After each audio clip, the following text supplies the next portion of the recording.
ناظرین آداب، میں تحریک بقائے اردو سے عرفان عارف۔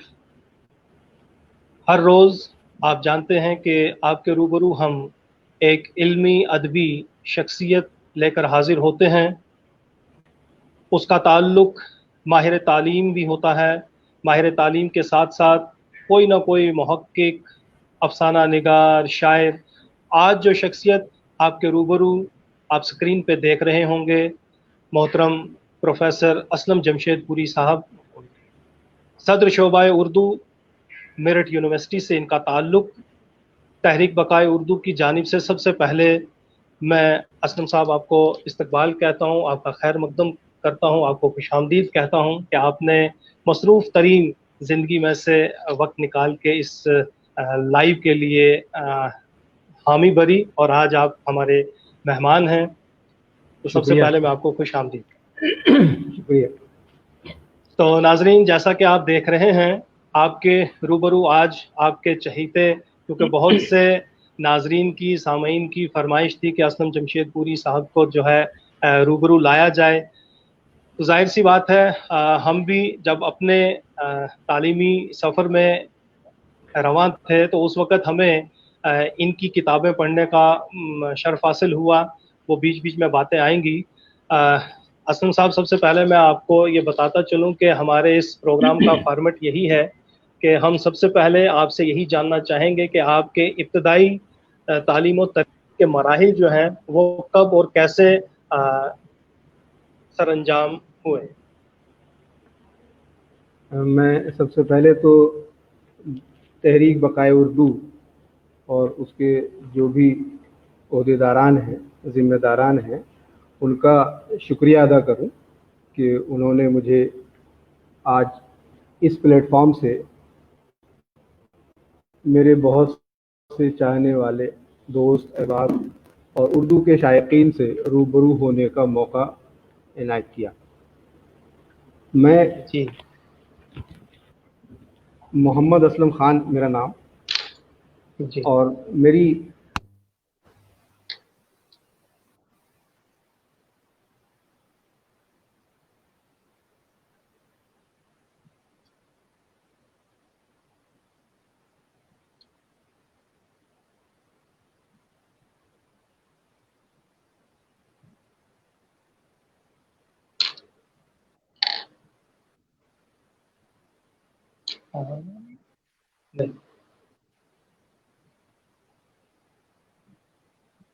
سر میری آواز آپ کو آ رہی ہے؟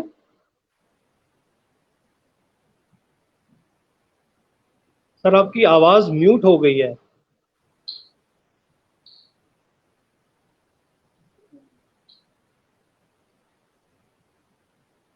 میری بھی میوٹ ہے۔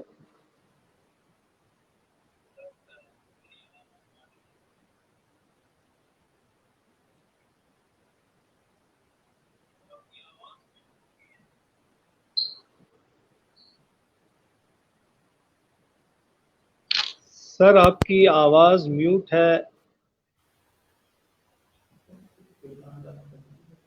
ہاں اب آئی ہے سر۔ عرفان صاحب آ رہی آواز؟ جی ہاں جی، اب آئی سر، اب آئی۔ جی جی تو میں نے بتایا کہ برن پہلے بلند شہر کا نام ہوتا تھا، تو وہاں کے لوگ برنی لکھا کرتے ہیں آج بھی، جتنے برنی ہیں وہ جی، سمجھ سب بلند شہر کے ہیں۔ تو ہمارے آبا اجداد، والد وغیرہ سب بلند شہر کے ہیں۔ ہمارے والد روزگار اور معاش کی تلاش میں جب جمشید چلے گئے تھے، تو وہیں ہم 5 بہن بھائیوں میں سے 3 کی پیدائش میں ہوئی۔ میری پیدائش میں ہوئی اور ابتدائی تعلیم میں وہیں حاصل کی۔ وقت وقت سے ہم لوگ بلند شہر آ جایا کرتے تھے، تو کبھی بلند شہر کی کچھ پرائمری اسکول میں بھی 1 سال میں نے پڑھا، لیکن پھر جمشید پور ہم لوگ چلے گئے۔ پھر کچھ 1-1.5 سال کے لیے مجھے رامپور میں دسگاہ ہے ایک جماعت اسلامی، اس اسکول میں والد صاحب نے داخل کرا دیا تھا، تو وہاں کچھ دن رہنے کو 1-1.5 سال پڑھا ہوں میں وہاں، لیکن وہاں جو ماحول تھا اس میں میرے اندر جو آج آپ دیکھ رہے ہیں ابھی جو کچھ بھی چیزیں ہیں، یہ جراثیم رامپور سے ہی، مطلب رامپور میں دسگاہ ہے وہیں سے جراثیم میرے اندر آئے۔ پھر کچھ دن بعد میں پھر واپس جمشید پور چلا گیا، پھر وہیں میری ابتدائی تعلیم ہوئی، میں نے میٹرک اور انٹر وہیں سے کیا، اور پھر وہیں میں نے بی اے آنرس اور بی ایڈ تک کی تعلیم حاصل کی۔ کریم سٹی کالج ایک بہت مشہور کالج ہے جمشید پور میں، جو رانچی یونیورسٹی کے انڈر میں آتا ہے، وہاں سے میں نے گریجویشن کی تعلیم حاصل کی۔ اور پھر مجھے موقع ملا، میں جامعہ آ گیا، جامعہ سے میں نے ایم اے اردو کا امتحان پاس کیا، پھر وہیں پرائیویٹ میں نے پولیٹیکل سائنس میں نے کیا، اور وہیں پی ایچ ڈی میں نے جامعہ میں کی۔ پی ایچ ڈی پوری ہونے کے بعد میں نے جامعہ میں ہی عارضی طور پہ 5 سال پڑھایا، اور اس کے بعد میرٹھ کی سرزمین نے مجھے آواز دی اور میں یہاں چلا آیا۔ یہاں 18 سال مجھے اس شعبے میں ہو گئے ہیں۔ جی، آج بھی آپ صدر شعبہ اردو ہیں، اور چودھری چرن سنگھ جو یونیورسٹی ہے میرٹھ کی، تو وہیں آج آپ تشریف فرما ہیں۔ مجھے یاد ہے کہ جب ہم خود ایم اے کر رہے تھے اور اس کے بعد ہم نے پری پی ایچ ڈی کا سلسلہ شروع کیا، تو یہ کتاب تب سے ہمارے پاس ہے۔ یہ کتاب ہے جدیدیت اور اردو افسانہ۔ تو تب سے ہم دیکھ رہے تھے کہ کبھی کیا یہ بھی ہمارے روبرو ہو پائیں گے، تو آج 10 سال بعد آج ہمارے آپ روبرو ہیں۔ تو آپ اپنا، جیسے آپ نے ابتدائی تعلیم و تربیت کے مراحل بتائے، تو آپ اپنی ادبی سرگرمیوں کے مراحل بھی اگر آپ سلسلہ وار بتائیں۔ میں بتاتا ہوں۔ اصل میں جمشید پور جو ہے یوں تو شہر سنگ و آہن کہلاتا ہے، وہ وہاں لوہے کے لیے مشہور ہے۔ وہاں کی جو سرزمین ہے بہت پتھریلی اور پٹھاری ہے، تو وہاں بہت ساری معدنیات جو ہیں وہ دفن ہیں، اور اسی لیے جھارکھنڈ جو پورا صوبہ ہے وہ اس کے پاس بہت زیادہ اپنی کمائی یا اپنے ایسے ریسورسز ہیں۔ تو جمشید پور میں ایسی چیزیں بہت ہیں، لیکن عام طور پہ لوگوں کو کہا جاتا ہے کہ اسٹیل سٹی ہے، وہ شہر آہن ہے، لیکن وہاں کے لوگوں کے پاس دل ہے، اور وہاں کے لوگ ادب کرتے ہیں۔ ادبی ماحول بہت اچھا ہے۔ جب ہم لوگ وہاں ہم نے سنبھالا تو میں چھٹی ساتویں کلاس میں تھا، اسی وقت مجھے ناول پڑھنے کا شوق لگا۔ ابن صفی کے زیادہ تر ناول میں نے چھٹی ساتویں کلاس میں پڑھ لیے تھے۔ تو والد کو ہمارے بہت شوق تھا، وہ سفر پہ جاتے تھے تو جو ٹی اے ڈی میں پیسے کچھ بچ جاتے تھے تو ان کے وہ ناول لے آیا کرتے تھے اور کتابیں لے آتے تھے۔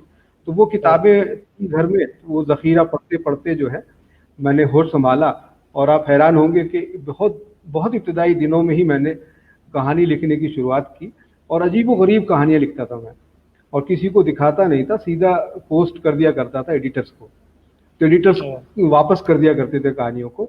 اور اس میں کیسی ہوتی تھی جیسے ریل اور مچھر کی ٹکر اور فلاں، اس طرح کی عجیب و غریب سی کہانیاں۔ تو ایڈیٹرز جو ہے وہ لکھا کرتے تھے کہ بھئی آپ اپنے شہر کے فلاں صاحب کو جو ہے اپنی چیزیں، اپنی تحقیقات دکھا کے پھر آپ واپس تب آپ ہمیں بھیجیے۔ لیکن میں نے کسی کو کبھی کوئی چیز نہیں دکھائی، اور یوں ہی لکھتا رہا۔ لکھتے لکھتے ایک تخلیق ایسی ہی جو ہے، نشانی نام کی ایک کہانی میں نے لکھی۔ وہ روشن ادب نام کا ایک رسالہ دہلی میں ہوا کرتا تھا، اب تو خیر نہیں ہے، بہت زمانہ، اس وقت بہت اس کے چرچے تھے۔ اس میں وہ 1981 میں چھپی، 1981 میں نشانی نام کی میری کہانی پہلی بار مطلب چھپی۔ اسلم جمشید پوری نہیں تھا میں ان دنوں، اصل میں ان دنوں ہمارے شہر میں شاعر ہوتے تھے، اسلم بدر نام تھا ان کا، آج بھی ہے وہ، اور بہت پاپولر تھے۔ بشیر بدر بھی بہت پاپولر تھے ان دنوں۔ تو پتہ نہیں کیوں میں نے اپنے نام کے ساتھ جو ایم اسلم بدر لکھ لیا اپنا نام، تو میری پہلی کہانی ایم اسلم بدر کے نام سے چھپی۔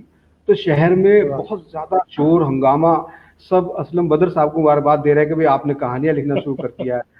تو وہ پریشان، بولے نہیں بھائی میں نے کوئی کہانی نہیں لکھی۔ بہرحال تو کچھ لوگ تلاش کرنے لگے بھئی کون ہے، کس کی کہانی چھپی ہے۔ تو ایک صاحب ہیں وہاں تنویر اختر رومانی، وہ اچھے افسانہ نگار بھی ہیں، وہ کھوجتے ہوئے مجھ تک آ گئے، اور انہوں نے اس بات کو پتہ کر لیا کہ بھئی یہ ہیں اسلم بدر صاحب۔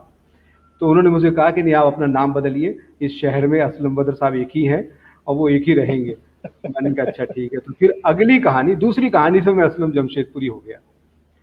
بس وہ موقع تھا، کچھ انہوں نے کہا کہ آپ کہانیاں چاہیں تو مجھے دکھا سکتے ہیں، تو میں نے کہانیاں ان کو دکھانا شروع کر دیا۔ 8-10 کہانی دیکھنے کے بعد ہی انہوں نے کہا کہ نہیں آپ کو ضرورت نہیں ہے، آپ ٹھیک لکھتے ہیں، آپ اپنے آپ لکھیے آزادانہ طور پر۔ تو میں نے آزادانہ طور پر لکھنا شروع کر دیا۔ بہت ساری انجمنیں وہاں ہوا کرتی تھیں، ادارہ بزم نام کا ایک ادارہ تھا جس کی نشستیں ہوتی تھیں. پھر ادبی چوپال نام کا ادارہ ایک ہم لوگوں نے قائم کیا. ان میں سے بہت سے ادارے ایسے تھے جہاں تخلیقات پیش ہوتی تھیں, اور ہم لوگوں نے کچھ ترکیب ایسی بنائی تھی کہ تخلیقات, مان لیا میری کہانی ہے اور وہ پڑھوا دی گئی محفل میں عرفان صاحب کے نام, ان کے منہ سے, مطلب ان سے کہا کہ آپ پڑھ دیجیے. عوام کو یہ تاثر گیا کہ عرفان صاحب کی کہانی ہے, کہانی پہ نام نہیں ہوا کرتا. اور جب کہانی ختم ہو جاتی تھی تو آزادانہ طور پر لوگ مطلب اس پر مشق کرتے تھے, اپنی مشق کی سخن ہوتی تھی پوری, خوب آپریشن ہوتا تھا. بعد میں یہ کہا جاتا تھا کہ مصنف اگر چاہے تو اس کا نام کھول دیا جائے, ورنہ تو یہ بات ایسی ہی رہ جائے گی, کوئی اس میں بھی کسی کو کوئی پریشانی نہیں. تو یہ ہوا کرتا تھا, یہ بہت اچھی تربیت ہوتی تھی. تو جب چیزیں اس طرح سے ہوتی ہیں تو اس کے الگ نتائج ہوتے ہیں. جمشید پور بہت اچھا ماحول تھا. اختراضات بعد میں میرے کچھ بعد اختراضات سامنے آئے, مہتاب عالم پرویز. پھر وہاں بزرگوں میں مطلب عبدالرزاق کھڑگپوری ایک بہت اچھے افسانہ نگار ہوتے تھے. میرے خود استاد تھے ڈاکٹر منظر کاظمی, بہت معروف افسانہ نگار. افسانے کا بھی اور شاعری کا بھی بڑا اچھا ماحول وہاں تھا. تو وہیں ہم لوگوں نے کبھی چائے کی دکان میں بیٹھے 1-1.5 بجے رات تک بیٹھے ہوئے کہانیاں ایک دوسرے کی سن رہے ہیں, ایک دوسرے کی غزلیں سن رہے ہیں. اور ہر روز مطلب ڈاکخانے جاتے تھے کہ کوئی ڈاک آ جائے, تو ڈاک دیکھ کے بہت خوش ہوتے تھے ہم لوگ. تو ڈاک خانے سے واپس آتے تھے, پھر بیٹھ کے چائے خانوں میں باتیں ہوتی تھی. ہر مہینے یہ تذکرہ ہوتا تھا کہ اس مہینے کس کی کتنی چیزیں چھپی تھی. جس کی زیادہ چیزیں چھپتی تھی وہ سب کو چائے پلاتا تھا. تو اس طرح سے جو ہے ایک اچھا ماحول ہم لوگوں نے وہاں کیا. اور وہیں محفلیں سجانا یا محفلیں کرنا جو ہے وہی جمشید پور سے ہی مطلب میرے اندر یہ بات آ گئی تھی, اور ہم لوگوں نے وہی جلسے کرنا شروع کر دیے تھے.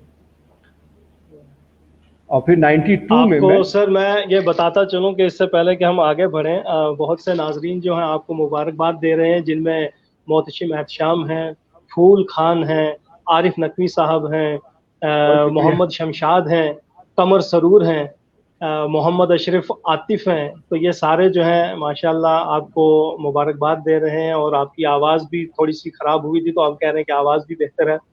تو ناظرین, جیسا کہ میں پہلے ہی کہہ چکا ہوں کہ چودھری چرن سنگھ میرٹھ یونیورسٹی سے اس وقت ہمارے اور آپ سب کے سامنے صدر شعبہ اردو جناب اسلم جمشید پوری صاحب ہیں, جو وہ بتا رہے ہیں کہ انہوں نے اپنا ابتدائی سفر جو ہے کس طرح سے ایم یعنی اسلم اور پھر بدر کے حوالے سے. اور اسی وقت میں دیکھ رہا ہوں کہ ڈاکٹر مشتاق احمد وانی صاحب کا ایک بہت ہی طویل کمنٹ آیا ہے کہ ملاقات اور آپ کی باتیں اور ملاقات ہم اردو والوں کے لیے ادبی سرمایہ ہیں. جی مشتاق وانی صاحب, بے شک, کیونکہ جو اس وقت ہمارے روبرو شخصیت ہیں ان کے حوالے سے بہت سی باتیں ہوں گی, کیونکہ ان کو ہم نے ایک آلریڈی ٹاپک بھی دیا ہوا ہے, موضوع بھی دیا ہے. لیکن چونکہ آپ نے وہ کھانے پلانے اور کس طرح سے ایک دوسرے کے ساتھ جڑے رہنے کی جو باتیں کی, عظیم اللہ ہاشمی صاحب بھی آپ کو مبارکباد دے رہے ہیں سر. تو میں چاہوں گا کہ سب سے پہلے آپ یہ بتائیں کہ یہ جو افسانوی سلسلہ آپ نے شروع کیا, تو میں دیکھ رہا ہوں کہ آپ کی کتابیں چاہے وہ افق کی مسکراہٹ ہو, چاہے ممتا کی آواز, بچوں کے لیے کہانیاں لکھی ہوں, یا اکی جو طویل ہندی ڈراموں کا آپ نے ترجمہ کیا ہے, جدیدیت اور اردو افسانہ کے حوالے سے تو میں کہوں گا کہ بہترین کتاب ہے. جس کو بھی جدیدیت سمجھنی ہو یا اردو افسانے کے حوالے سے, کیونکہ آپ نے 21ویں صدی میں اردو افسانے کے حوالے سے نوید انجم صاحب جڑ چکے ہیں, وہ آپ کو مبارکباد دے رہے ہیں. بہت شکریہ. میں چاہوں گا کہ جی, تو یہ جو افسانوی ادب جو آپ نے تخلیق کرنا شروع کیا, پہلے تو اس کی تھوڑی سی بات ہو, پھر ہم 21ویں صدی کی طرف آئیں گے, کیونکہ آپ اس وقت 21ویں صدی کے دوسرے دہائی میں ہیں, لیکن آپ کا تعلق چونکہ 20ویں صدی سے بھی ہے. تو میں چاہوں گا کہ 20ویں صدی کے یہ جو افسانے آپ کے منظر عام پر آئے ہیں ان کے حوالے سے تھوڑی سی بات کریں. جی, میں آپ کو بتاؤں کہ میں نے 1981 سے لکھنا شروع کیا, اور 20ویں صدی کے مطلب 2 دہائیاں میں نے ادھر افسانے لکھے, اور 2 دہائیوں میں مجھے لگتا ہے کہ میں نے بہت کم لکھا. کم کیا لکھا, مطلب زیادہ لکھا لیکن وہ کم منظر عام پر آیا. افق کی مسکراہٹ کے نام سے میرا پہلا مجموعہ 1997 میں آیا, جو 1981 سے 1997 یہ آپ جوڑ لیے, مطلب تقریباً 16 سال بعد جو ہے مجموعہ میرا سامنے آیا. اس مجموعے میں بہت ہی مطلب مختصر افسانے ہوا کرتے تھے, مختصر تھے. میں بہت مختصر افسانے لکھا کرتا تھا, اور آپ کو حیرانی ہوگی کہ میں ایک نشست میں میں نے 3-3, 4-4 افسانے لکھے ہیں. لوگ حیران رہتے تھے, لوگ پوچھتے تھے بھائی ایسا کیسے ہو جاتا ہے. میں نے کہا پر مجھ پہ کوئی چیز طاری ہوئی, میں نے لکھنا شروع کیا تو ایک کے بعد دیگر مطلب کئی افسانے میں نے لکھے. تو یہ ہوتا تھا. جب میں دہلی آ گیا تو دہلی آنے کے بعد دہلی کی جو گہما گہمی کی زندگی تھی, اور دہلی میں اصل میں اگر آپ نے دہلی کی رفتار سے اپنی رفتار نہیں ملائی تو دہلی کے بارے میں مشہور ہے کہ دہلی آپ کو واپس کر دیتی ہے. میں ابتدائی مطلب 1 سال جب میں آیا جامعہ میں نے داخلہ لیا, فرسٹ ایئر مطلب ایسے گزرا میرا کہ میں بہت مایوس رہا کرتا تھا. ہر شخص کو جس سے ملاقات ہوتی اس کو بتانا پڑتا تھا کہ میں اسلم جمشید پوری ہوں, میں افسانے لکھتا ہوں, میں یہ ہوں, میں وہ ہوں. تو مجھے بڑا عجیب سا لگتا تھا کہ اپنے آپ کو اتنا تعارف کرانا, جبکہ میں جس شہر سے آیا تھا جمشید پور سے, وہاں کا ایک ایک بچہ مجھے جانتا تھا, گلی کوچے میں لوگ جانتے تھے, پولیس والے جانتے, چونکہ میں پریس میں تھا. تو ایک عجیب سا مطلب شہرت کا یا ایک عجیب سی اپنی پہچان کا زون تھا مجھے, جو زون مطلب دہلی میں آ کے بالکل زیرو ہو گیا تھا. تو عجیب سا لگتا تھا. میں نے پہلے سال, آپ یقین نہیں کریں گے, صرف 4 مہینے دہلی رہا ہوں میں, کلاسز کی ہیں, باقی 8 مہینے میں جمشید پور چلا جایا کرتا. لیکن جب پہلے فرسٹ ایئر کا رزلٹ آیا, دوستوں نے بتایا کہ تم نے ٹاپ کیا ہے, تب میں نے اپنے آپ میں سوچا کہ بھئی اب ضروری ہو گیا کہ کشتیاں جلائی جائیں. تو میں نے کشتیاں جلائی اور پھر دہلی کو فتح کرنے کا ارادہ کیا. اور دہلی میں اتنی محنت کی کہ میرے ساتھی بتا سکتے ہیں, کوثر مظہری اور دیگر بہت سے لوگ ہیں وہاں کے. میں صبح 7 بجے سے لے کر رات کے 11 بجے تک مطلب گھر سے باہر رہا کرتا تھا. روز 4 گھنٹے روز سوتا تھا میں. آج بھی میں 30 سال ہو گئے مجھے, 4-4.5 گھنٹے سوتا ہوں میں, اتنے میں میری نیند پوری ہو جاتی ہے. تو کوثر مظہری صبح اٹھ نہیں پاتے تھے. میں جامعہ سے تقریباً 2-2.5 گھنٹے کے فاصلے پر رہا کرتا تھا دلی میں, اور وہاں میں پہنچ جاتا تھا. میں کوثر مظہری کو وہاں جا کے اٹھاتا تھا تو وہ کہتے تھے کہ ارے تم بھوت ہو یار, کیسے رات کو تم تھے میرے ساتھ, ابھی اتنی جلدی آ گئے. تو اس طرح سے محنت کرنے کے بعد جو ہم لوگوں نے زندگی دیکھی, وہ بھاگ دوڑ کرتی ہوئی زندگی. ایک افسانہ میں نے لکھا, یہ ہے دلی میری جہاں. آپ یقین نہیں کریں گے, اردو بازار دیکھا ہوگا آپ نے پرانی دلی میں جامع مسجد کے پاس, وہاں ایک پارک ہے جس کو سبھاش پارک کہا کرتے تھے. اب وہ پارک نہیں رہا کیونکہ کھدائی ہو گئی میٹرو کی, تو پارک ختم ہو گیا. اس پارک کو اگر دیکھنا تو میری کہانی میں لکھا. تو اس پارک سے میں ایک ٹیوشن پڑھانے جاتا تھا وہی پرانی دلی. تو دن میں تقریباً 1 بار جانا 1 بار آنا, 2 بار, ہفتے میں 5-6 دن میں وہاں سے گزرا کرتا تھا. تو جو کچھ میں نے وہاں دیکھا وہ میں نے اس کہانی میں لکھنے کی کوشش کی. اور آپ کو خوشی ہوگی, حیرانی بھی ہوگی کہ جس نے بھی دلی نہیں دیکھی ہے وہ اگر میری کہانی پڑھ لے گا تو کم از کم دلی, اور بلکہ خاص کر دلی 6 سے واقف ہو جائے گا. دلی کی سیر کر سکتے ہیں. جی, وہ ایک طویل کہانی میں نے لکھی. اس کے بعد سے میری کہانیاں یا افسانے کا جو ہے مزاج بدل گیا, ان کی طوالت بڑھتی چلی گئی, اور وہ مجھے لگتا ہے کہ تکمیلیت ان میں جو ہے زیادہ آنے لگی اور بہت پر اثر کہانیاں ہونے لگی, جیسا میرے دوستوں کا خیال ہے. اس کے بعد میرا مجموعہ آیا لینڈرا کے عنوان سے, 2009 میں مجموعہ آیا. لینڈرا کہانی نے مجھے بہت شہرت دی. یہ اصل میں بلند شہر کا جو دیہات ہے, یہاں بولی جاتی ہے جسے ہم برج بھاشا سے متعلق کہتے ہیں. برج بھاشا ہی مطلب وہ ہے. میری تمام کہانیاں جو دیہات ہیں ان میں برج بھاشا کے ڈائلاگ آپ کو ملیں گے, وہ بولی آپ کو ملے گی. تو لینڈرا جو ہے وہاں ایسے بچے کو کہتے ہیں, کوئی کسی عورت کی شادی ہوئی ہے, اس کو طلاق ہو جائے, اس کے کوئی بچہ ہو اگر, اور اس کی دوسری کوئی شادی دوسری جگہ ہو, بچہ بھی اس عورت کے ساتھ جائے, تو پیچھے سے آئے ہوئے اس بچے کو اس گاؤں کے لوگ, نئے گاؤں کے لوگ لینڈرا کہتے ہیں. اس کردار نے ایسی مطلب شہرت مجھے دی, ایسا وہ کیا, اس نے بہت آگے مجھے پہنچا. تو لینڈرا کے اور دیگر افسانے بھی اس میں ہیں جو میرٹھ آنے کے بعد میں نے لکھے. پھر عیدگاہ سے واپسی نام کا ایک مجموعہ میرا آیا. میں آپ کو بتاتا چلوں کہ اس وقت محمد قاسم صاحب آپ کو سن رہے ہیں, انہوں نے مبارکباد دی ہے. رخسانہ صاحبہ آپ کو مبارکباد دے رہی ہیں, شمیم صدیقی صاحب آپ کو مبارکباد دے رہے ہیں, اور عظیم ہاشمی صاحب جو ہیں وہ کہہ رہے ہیں کہ میں آپ کے افسانے آج بھی پڑھتا رہتا ہوں. تو اس سلسلہ میں نے کہا کہ میں یہ بتا رہا تھا کہ عیدگاہ سے واپسی کے بھی 3 ایڈیشن شائع ہوئے, اور لینڈرا کی تھی. ایک میں نے افسانچوں کا بھی مجموعہ, میرا افسانچے بھی کبھی کبھی میں لکھ لیا کرتا ہوں. تو اسے تقریباً 38-40 سال کے سفر میں نے 38 افسانچے لکھے. لوگ افسانچوں پہ بات کرتے ہیں, بات کروں گا میں بعد میں اپنے موضوع کے تعلق سے. تو ایک افسانچوں کا مجموعہ کولاج کے نام سے آیا میرا افسانہ. ادھر 2 مجموعے بالکل تیار ہیں، یکے بعد دیگر انشاءاللہ جلد وہ مجموعے آئیں گے۔ ان افسانوں کے بعد ناول کی لوگ مجھ سے ڈیمانڈ کر رہے تھے، بہت دنوں سے میں خود چاہ رہا تھا کہ کوئی ناول لکھوں، تو اس رمضان میں میں نے 2 ناول ایک ساتھ شروع کیے ہیں، اب دونوں ساتھ ساتھ چل رہے ہیں، دیکھیے کب پورے ہو پاتے ہیں۔ کچھ کتابیں زیر طبع تھی، میں کیونکہ ایک فہرست مجھے ہاتھ لگی ہے، اس میں اردو افسانے کا 100 سالہ سفر، تقسیم ہند اور اردو افسانہ، ملاقاتیں، فرقہ پرستی اور ہندوستانی پولیس کے حوالے سے، پھر ایک ٹکڑا دھرتی ایک ٹکڑا آسمان، وقت کی دہلیز، 100 دن چور کے، تو کیا یہ ساری منظر عام پر آ چکی ہیں؟ ان میں سے بہت سی منظر عام پہ آ گئی، بہت سو کے عنوانات بدل گئے ہیں، بہت ساری کتابیں دوسری شکل میں مطلب ہمارے سامنے ہیں۔ تو میں نے تخلیق کے علاوہ تنقید اور تحقیق کا کام بھی کیا، جس میں بہت ساری کتابیں آپ نے دیکھا کہ جدیدیت اور اردو افسانہ جو ہے، یہ پہلی بار میری کتاب اسے تحقیقی اور تنقیدی کتاب آپ کہیں تو 2001 میں یہ کتاب شائع ہوئی۔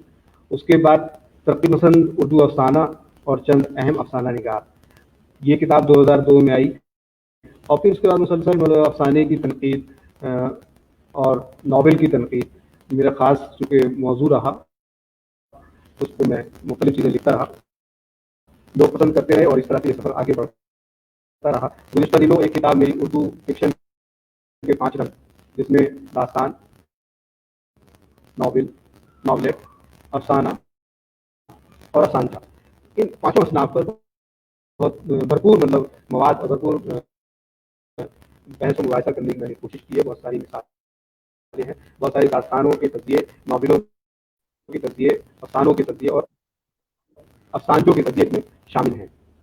تو اس طرح سے ایک بہت ساری کتابیں ہیں، کتابیں زیادہ ہونا کوئی اچھی اور بڑی بات نہیں ہے، آپ نے لکھا کیا اور اس سے کتنوں کو فائدہ پہنچ رہا ہے، یہ اصل بات ہے۔ بے شک۔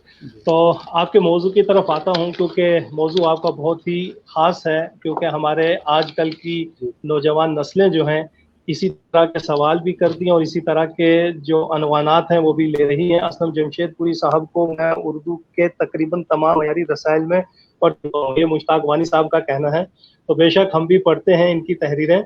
تو محمد کاظم صاحب لکھ رہے ہیں کہ اس پارک پر ایک ڈرامہ میں نے آپ کے بچوں کے ساتھ تیار کیا تھا، جسے میرٹھ کے مختلف مقامات پر پیش کیا گیا تھا۔ تو کاظم صاحب بھی ہمارے ساتھ بنے ہوئے ہیں، ہم کل بھی ان کو بہت کوششیں کر رہے تھے لینے کی، ماورا جدیدیت کے افسانے ہیں۔ تو بہرحال سر بہت سے سوال آ رہے ہیں، میں وہ بھی آپ کے روبرو رکھوں گا۔ سب سے پہلے وہی کہ 21ویں صدی اور اردو افسانہ، یہ تمام تر چیزیں آپ کے روبرو رہیں گی۔ اسی سے آغاز کرتے ہیں کہ 20ویں صدی میں افسانہ کیا تھا۔ میں بھی افسانے کا ہی ایک طالب علم رہا ہوں۔ آج 21ویں صدی میں بہت سے موڑ بدلے ہیں، اس نے بہت سے نئے رنگ اختیار کیے ہیں، بہت سے روپ اس نے اختیار کیے ہیں۔ کہیں نہ کہیں بیچ میں جو یہ سارے پڑاؤ یہ بدلتا رہا اپنے نام سے، اپنے موضوعات کے اعتبار سے، اور تمام تر چیزیں آپ کی زبانی ہم سنیں تو 10 کتابیں پڑھنے سے ہم بچ سکتے ہیں۔ تو میں چاہوں گا کہ آپ اپنے موضوع کی طرف، یعنی 21ویں صدی اور اردو افسانہ، اور بالخصوص میں اس حوالے سے بھی بات کروں گا سر کہ یہ جو ہماری بالی ووڈ ہو یا ہالی ووڈ ہو، کیونکہ 21ویں صدی میں ہم داخل ہو چکے ہیں اور آج بھی ہم دیکھ رہے ہیں کہ وہی جو مافوق الفطرت عناصر ہوا کرتے تھے، جو ہم پڑھا کرتے تھے، بس ایک بھوت ہے ایک جگہ سے دوسری جگہ چھلانگ لگا رہے ہیں، آج بھی ہالی ووڈ کی نقل بالی ووڈ والے کر رہے ہیں، وہ چاہے کرش ہو یا کوئی مل گیا، اس طرح کی بہت سی فلمیں ہیں۔ تو یہ تمام تر چیزوں کو مد نظر رکھتے ہوئے آپ اپنی گفتگو کا آغاز کریں کہ 21ویں صدی میں اردو افسانہ کہاں پہنچا۔ میں بہت شکر گزار ہوں ان تمام سامعین اور ناظرین کا، ان لوگوں کا جو اپنے میسیجز بھیج رہے ہیں، مبارکباد بھیج رہے ہیں، ان تمام کا شکریہ، اور ان کو ایک بار خوش آمدید کہتا ہوں۔ آج کا جو موضوع ہم نے منتخب کیا تھا 21ویں صدی میں اردو فکشن، اب فکشن کے حوالے سے میں اس کو 3 حصوں میں تقسیم کر لوں گا۔ ناول پہ بات کروں گا میں، افسانے پہ بات کروں گا اور افسانچے پہ۔ تو پہلے ہم افسانے سے ہی بات شروع کریں گے، لیکن پہلے یہ بات ہو جائے کہ یہ 21ویں صدی میں اردو فکشن یہ کیا موضوع ہوا، اس کی ضرورت کیا ہے۔